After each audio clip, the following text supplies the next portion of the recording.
Bismillahirrahmanirrahim, assalammualaikum, and hi everyone. My name is Aireen Binti Bahari and I'm currently in semester 1 in Bachelor of Education in TESOL at UPSI.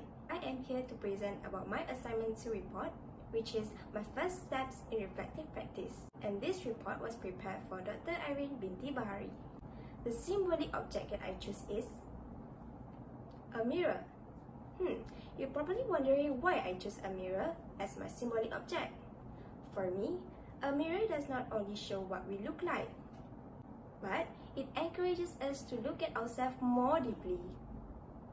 Not just that, I believe a mirror also shows honesty and self-awareness, which is I believe that are important qualities a teacher should have. There was one experience in high school that helped me to see this more clearly. It was not a failure or an embarrassing moment, but it changed the way I thought about teaching and learning. I was always confident in English and usually did well in class, especially in speaking and presentation tasks. However, being good in English does not necessarily mean that you are good in helping others learn it. So that experience taught me patience and empathetic, which I believe that are the qualities a good teacher should have.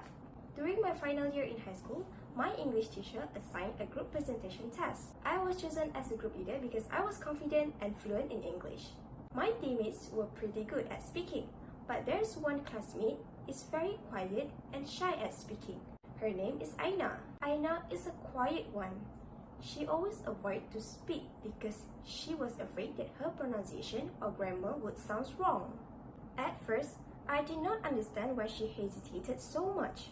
Public speaking had always felt natural to me, until one time she had to present her part. She completely stood in silence.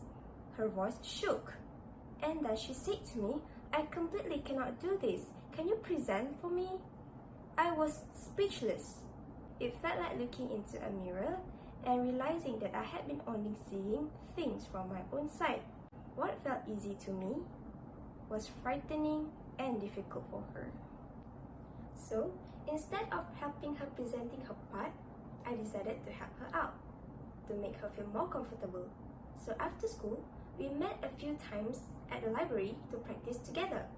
I told her to use her own words and not worry about making small mistakes like grammar mistakes. Each time she practiced, I've noticed that her shyness and nervousness started to fade away. By the day of the presentation, Aina explained her part confidently and smiled. Watching her felt like a shared success. This experience stayed with me because it reflected what teaching really means. It was not about showing what I know, but helping others see what they are capable of. Like a mirror, it reminded me to look beyond myself and see the person in front of me, to understand, to support, and reflect the potential back to them. Looking back, the experience had both positive and challenging sides. It was difficult for me to slow down and adjust my expectations, but it also showed me patience and empathy. Aina's progress showed me that real learning process happen when students feel safe and supported. It reminded me that teaching is not about perfection, but encouragement and growth. The mirror symbol fits this experience well because it represents the self-awareness and reflection which I gained through this situation. From this experience, I learned that teaching is not only about transferring knowledge, but also about understanding and responding to the emotion and the needs of the learners. It reminded me that every student learns differently, and as a future teacher, the mirror will continue to remind me that to pause, reflect, and see things differently from my students' perspective. That's it all from me. Thank you.